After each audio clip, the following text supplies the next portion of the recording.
You well? Yeah, I'm good, thanks. Yeah, good. Like, since you last came on, you won some more fights and you retired last February. How have you found retirement?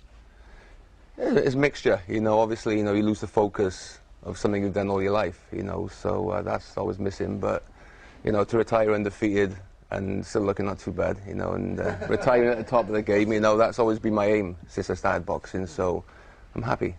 Do you sort of stay fit, or do you think, oh, thank God for this, I can just Oh yeah, eat of course. I I still like to keep in shape. It's something I've always done. So I like to play a bit of football. Not too good though, but I try. What position are you? Midfield. But, General. Well, I have a go. Basically, wherever I can do. Have a go, wherever you want to play. Do a bit of boxing training still, and run, and you know, just generally keep in shape. Do you train anyone else? No, not at all. My dad still trains, but you know, I don't think I have a lot of patience to train other fighters. No. What do you miss the most? Kicking some butt and getting paid for it.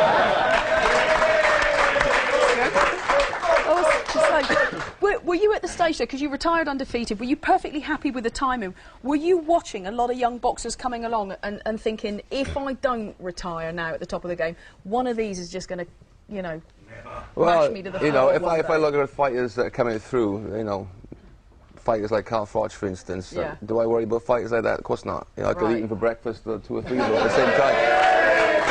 Is there, because boxers always come out of retirement, don't they? Have you ever, you retired, you ever tempted to go, actually, he's rubbish, I'll just... Yeah, sometimes I watch it and go, I'm feeling bored, you know, maybe I should just do a bit of 8-week training and get paid a load of money for it, but then I think to myself, nah, I promised my kids I wouldn't fight again.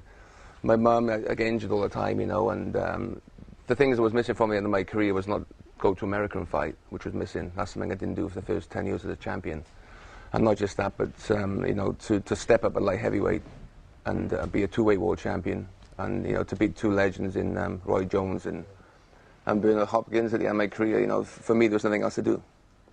Who was the toughest opponent that you faced over the years? This could be something that we've never heard of when you were a kid. Who was absolute toughest, hardest nut? I think Chris Eubank was the toughest fight. Right. The reason being because it was my first world title fight, so I knocked everybody out in the side the first few rounds. So to fight in such a big, massive fight against somebody like Chris Eubank, who had as many world title fights, I had fights. You know, it was very difficult. But let's not get, you know, he's not the best fight I've ever fought.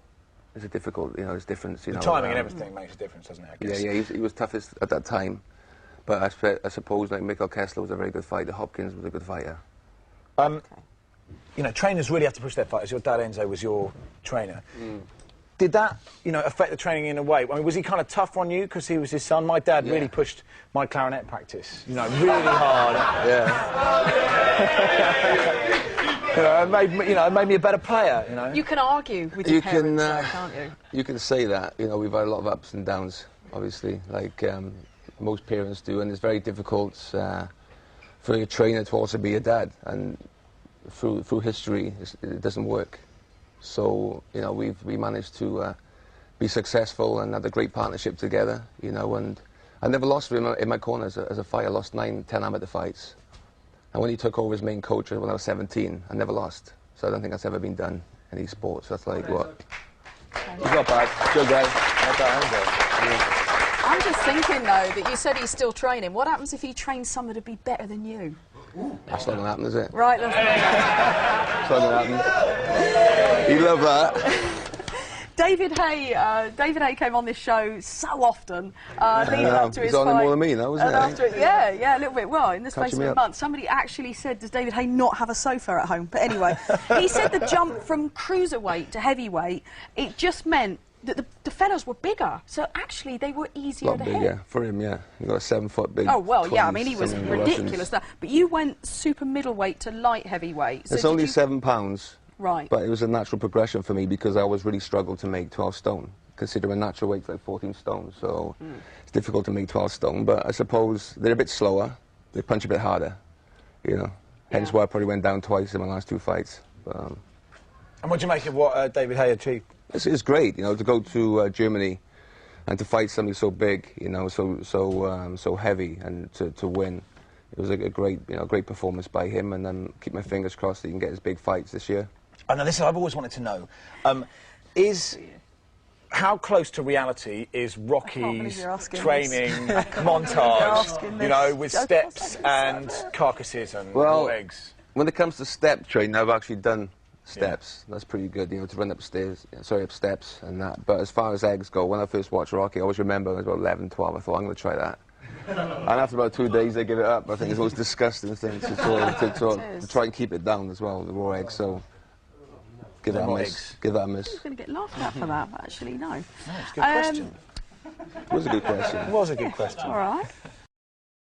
Joe, you may be a boxing champion of the world, but you cannot be truly undisputed until you have taken the Soccer AM boxing machine on and beaten other greats who've had a whack at that over the last, I suppose, how long have we had that now? About 18 months we've been wheeling that out? Yeah. A couple of years now.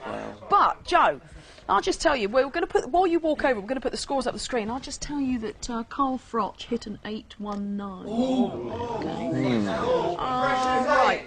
The thing is the undisputed champion of the Soccer and boxing machines, a blooming footballer. Okay. Darren Purse, Cardiff. Oh, yeah, look at that. Oh, yeah, he gave it a proper thump. Right, so, you make your way over to the boxing machine. Addy, you're going to have a go as well, aren't you? Addy, you're going to come on? Darren Purse at the top with 936 points. Yeah, welcome to the boxing arena. Addy. Yeah, what is it? What is it, Hell's Bells? That's all right, I was doing the scores, Max. Oh, okay. Well, you blurted out all over me. Never mind. There are the scores, right. You test it. Addy, Joe. Addy's going to go first as the non-boxer. Go on, Addy. Hit that really hard. 936. Can I kick it? You can kick it if you want, yeah, of course. Oh, you can kick it. It's all in the follow-through, apparently. Go on, Addy. Go on, Addy. Go on, right, go on. Oh! Oh! Oh, new record!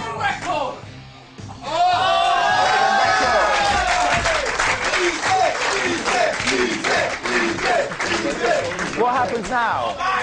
What is this bloody thing? There it is. All right, okay, it's a new record, somebody I can buy. He got 9,000 and something. Joe Calzaghe undefeated. Left-handed as well. Okay. Here we go. Joe Calzaghe for the world heavyweight title. It's 9,000. He is the champion of the world. You can't get bigger than that. It's the highest ever possible score.